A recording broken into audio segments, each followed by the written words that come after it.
wamara keessa ani kanaan nabeen jedhu ati na keessa ati guddaa guddaa guddoota wamara keessa ani kanaan nabeen jedhu ati na keessa ani sanaan nabeen jedhu ati na keessa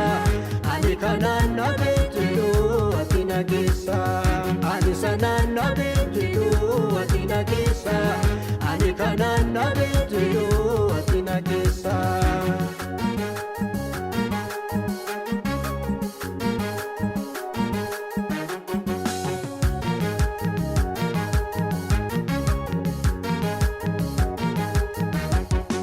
Arjatame kiyodina nikabamu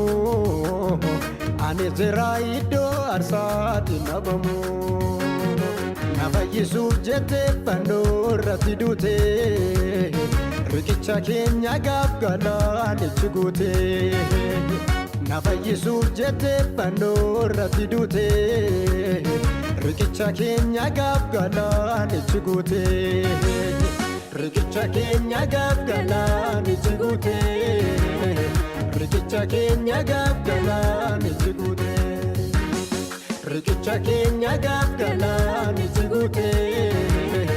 riqicha keenya gaaf galaanichi guute ati guddaa guddaa guddoota wamara keessa ani kanaan nabeen jedhu ati na keessa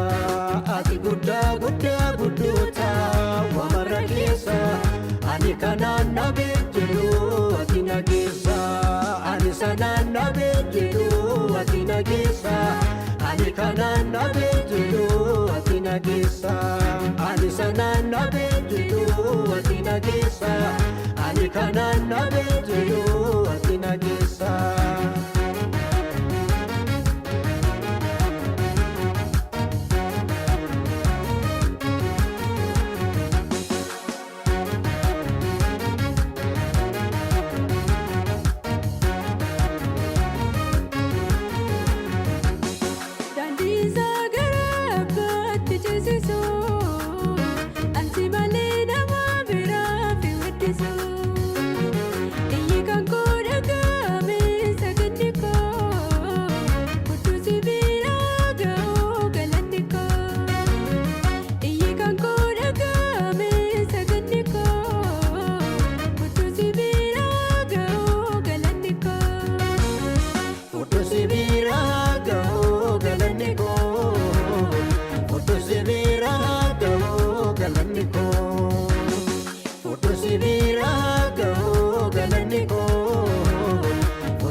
Wamara keessa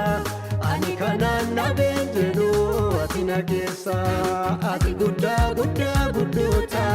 wamara keessa ani kanaan nabeen jedhu ati na keessa ani sanaan nabeen jedhu ati na keessa ani kanaan nabeen jedhu ati na keessa ani sanaan nabeen jedhu ati na keessa ani kanaan nabeen jedhu ati na keessa.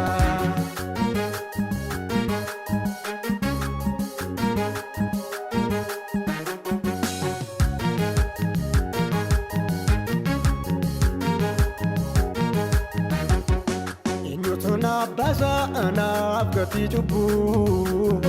jedhee otoon gadduun aflaatti toloboo dhiiga kee miicitee anaa keessa tarree ani kan akka keessaatu nagarree dhiiga kee miicitee anaa keessa tarree ani kan akka keessaatu nagarree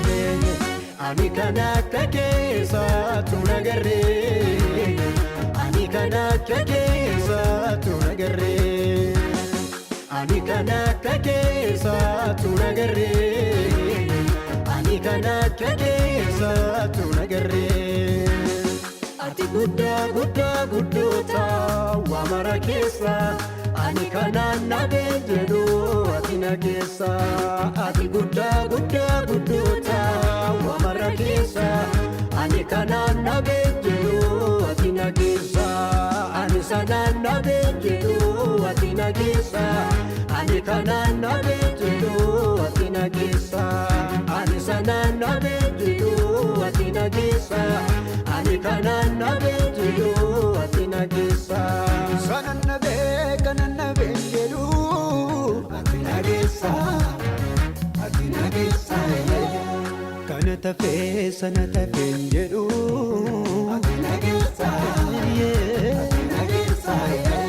gaako ati nageessa gaako